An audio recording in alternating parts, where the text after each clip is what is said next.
satisfied but not satisfied. They want more. They feel they always got that chip on their shoulder. Even you win the Natty, you would think people are just so satisfied with we won the Natty, that's it. That's not it.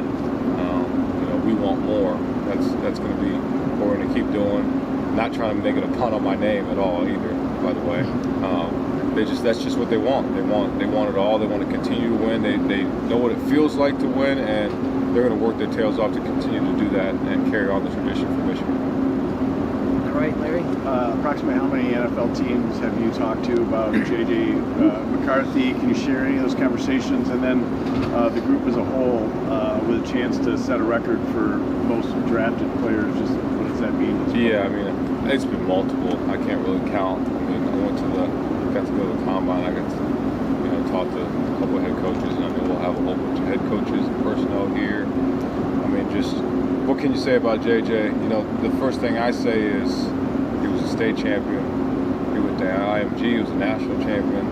He came here. He won 3 Big Ten titles, and he was a national champion here. So he's a winner. That's the first thing. And if that's not what you want in your quarterback, I don't know what is. So he's a winner. And then the film speaks for itself. He can do everything you want.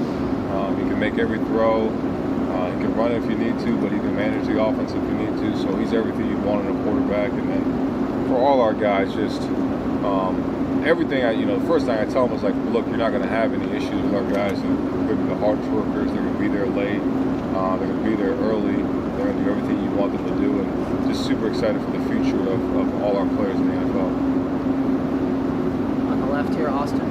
Sherrone, with Mike Hart not returning, were you surprised by that at all? Can you speak to what went into that?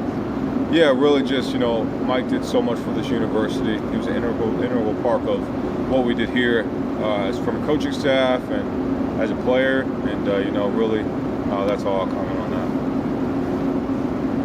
John? How significant is it that we have so many guys in this building, starting with the head coach, who know what it took to get to 15-0? I think it's huge.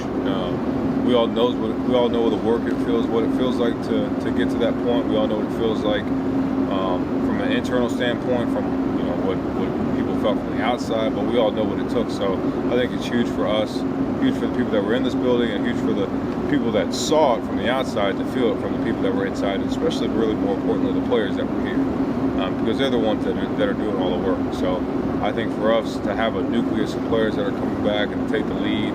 You've seen guys step up in leadership roles. I think probably for me the coolest part to watch a guy like Donovan Edwards become a leader on the team and take action on and off the field. It's been awesome to watch him. It's crazy to think that he's a senior now. I can just remember his recruit video when he had his hat in the winter with his big puffy jacket on, and we're just wishing and hoping we get Donovan. We kind of knew, but for him, guys like him, guys like Rod Moore, Will Johnson, Colston Loveland, who's even a younger guy, Will Johnson's a younger guy, Mason, Kenneth, all those guys taking leadership roles. That's really the piece that's helped us. And we found that the best teams are player-led teams. That's the kind of team we want.